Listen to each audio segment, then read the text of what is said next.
The Walmart in Parkway Plaza in El Cajon closing next month, leaving less options for affordable groceries in the area. Plus, a local driving instructor is accused of molesting teenage girls. What we are learning about his past tonight. A healthy community is a thriving community. What you need to know about the MLK parade coming up. Sarah Stiver's done it again. This is my newest mural, Sky's the Limit. Her new splash of color in Point Loma. CBS 8 News live at 6 starts now. Now, as we reported earlier this week, the Walmart at Parkway Plaza in El Cajon will soon close its doors for good. The announcement is concerning for some people living near the area who fear they may be facing what some refer to as a food desert. Good evening, I'm Jesse Pagan. And I'm Heather Myers. Carlo and Marcella are both off tonight. CBS 8's Brian White is working for you to find out where the next best options to shop are.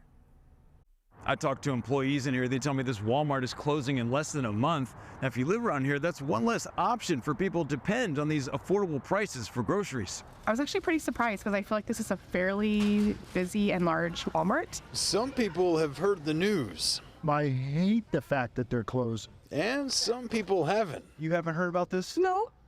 Hey, you don't want them to close the store, right? No. But no matter who I talked to, no one was happy about this store closing. Yeah, it's terrible. I mean, you know, it's been here a long time and now they're closing it. What will you do when they close? I have no idea. I think this location for Walmart is very good for people who just need to walk here. So I think it's going to create kind of a desert for them, a food desert. I looked up the area around this Walmart on the USDA's Food Access Research Atlas. The information's a few years old, but the orange color represents a low-income area where a significant number of people live more than a half-mile from a supermarket, what they call a food desert. And the yellow indicates where a fair number of people also don't have vehicles. Sometimes for families that don't have a car, maybe a ride that could take 10 minutes, it could turn into half an hour, 40 minutes, an hour to just go for grocery. Alondra Alvarado is president and CEO of the San Diego Hunger Coalition. The nonprofit's mission is to fight hunger in a holistic way. We are seeing this with rural communities in East County. They don't have access to fresh produce, and we see all the needs and the barriers that they have. And then closing down those markets are closer to the families. We have to think about how this is going to affect their budget. As for alternatives, I found this Aldi supermarket on the other side of Parkway Plaza. It just opened 8 months ago. It's budget friendly, and I have a young daughter, so I try to get like fresh produce and things that have cleaner ingredients. And this Food for Less is just under a mile from the Walmart. That's a 6-minute drive or a 20-minute walk. Getting old and decrepit and I don't pay. It's hard for me to change. In El Cajon, working for you, Brian White, CBS 8. Thank you, Brian. Here at CBS 8, we want to help solve problems affecting you. If there's something you'd like us to look into, email us at workingforyou@cbs8.com. Tonight, a woman accused of beating an elderly man to death is scheduled for a competency hearing to decide if she is mentally fit to stand trial. 36-year-old Dulce Amaya was in court today for arraignment. A judge ordered us to cover her face. Police arrested Amaya on Tuesday for the death of 75-year-old Raymond Korn.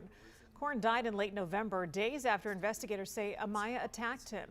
She now faces murder and elder abuse charges. She's due back in court February 22nd. A 50-year-old Escondido man is behind bars tonight accused of molesting teenage girls and secretly recording video of them while giving them driving lessons. We first told you about the El Cajon driving instructor last night, but tonight CBS 8's David Gottfredson has uncovered new information about his criminal history in Texas. It's been pretty devastating for us. We've been around for over 40 years. Dan Tackett is the owner of American Driving School in El Cajon. This is file video of the company from 2021. Dan said he was shocked when he received word on Thursday that police had arrested one of his driving instructors. We cooperated fully with the police department. They came to our location. We provided them with lots of documents. We've got nothing to hide here. San Diego police told me today officers received a complaint from a teenage girl that her instructor, 50-year-old Richard Joe Banks, had inappropriately touched her during a driving lesson. Police then served a search warrant on Banks' home in Escondido and found videos that looked like they were recorded with a hidden camera inside the vehicle pointed at the teenager's private parts. We're out there on the road teaching teenagers all day, every day. And so to hear these allegations, it's just devastating. Dan says they did a DOJ background check on Banks before hiring him about a year ago, and no criminal history came up. He worked with young people in a career before he came to us. He's a father himself. This instructor and most of our instructors got a lot of referrals. People who are very happy with what he did told their friends. I did some digging today and confirmed that Banks has no criminal history in San Diego County, but in the mid-90s he did have a series of criminal cases when he lived in Sweetwater, Texas, including commercial burglary, forgery, evading arrest, and filing a false report.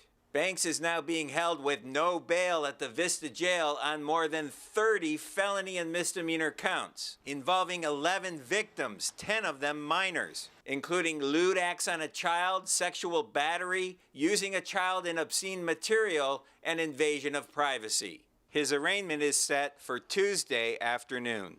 He violated our trust and the trust of our clients. It's not at all what we're about, what we're known for, and what we're going to continue to do properly going forward. David Gottfredson, CBS 8.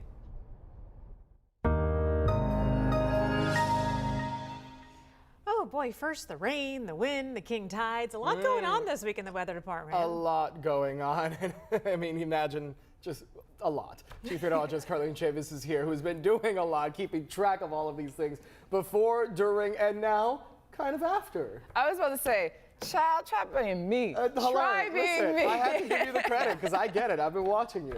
Yeah, no, it's definitely been quite an active week. Last week was active as well. We had storm systems moving through. Things are quieting down. So yes, we had quite an active week. We still have the king tides along the coastline. We'll get to that coming up. But when it comes to our forecast, those temperatures, we're going to see some high clouds mixed in with the sunshine by tomorrow. 64 degrees will be the high for our Saturday. A little bit of a slip in temperatures, and we have an area of low pressure gets a little bit closer, and so offering up a slight chance we could see some morning drizzle on Sunday, and then everything clears out as we go into the start of next week. We're seeing that across the board, even temperatures warming up into those low 70s across inland areas starting on Tuesday. And as mentioned, we still have the king tides along our coastline for this weekend with that extra pull in the morning high tides, but we're not going to have the big surf that we've had recently, so coastal flooding not looking to be a concern. We don't have any alerts in effect for our forecast here in San Diego County as we get the weekend started, and also a great time to check out those tide pools in the afternoon hours.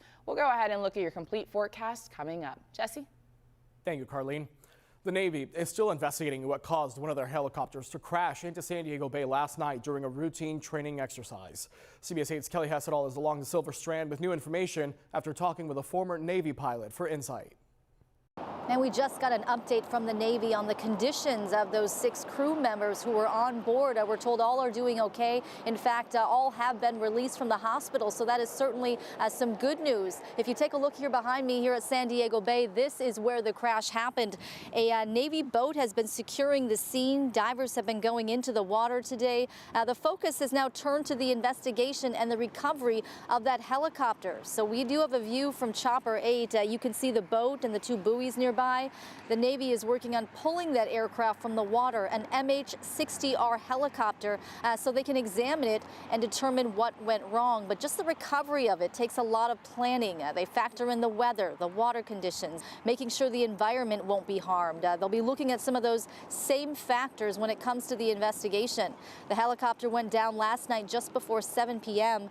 A safety boat was already on standby due to the nature of the training exercise. And so along with federal fire, crews were able to get to those 6 crew members quickly and move them on shore. Now, I spoke to former Navy pilot and aviation attorney John Gagliano, who says there's no doubt Navy training helps save their lives. All helicopter crews and all air crews really are trained to survive helicopter crashes in water. They go into something called the helo, short for helicopter dunker, where you train where a helicopter lands in the water and flips over, and you're strapped in, blindfolded, and you've got to find your way out. And that's part of the training for all aircrew to ensure something like what happened last night, everyone gets out safely. Now, the crew is part of Helicopter Maritime Strike Squadron 41, a squadron that was established specifically to train new pilots. So when will that helicopter be pulled from the water? I'm told it will happen in the coming days. It's unlikely it's going to begin happening today. I'm told that divers finished an initial assessment this morning, and they're now trying to come up with a plan to remove that helicopter safely. Kelly Hessedal, CBS 8. Thank you, Kelly. Now, despite controversy and a legal challenge, Petco Park's first ever rodeo is kicking off in less than an hour. The rodeo starts tonight at 7. Animal rights activists lobbied city leaders and the Padres to try to cancel the event. Last month, a judge rejected a restraining order to stop it. Protesters are expected to be demonstrating outside the rodeo all weekend long. It runs for 3 days, and tomorrow is sold out.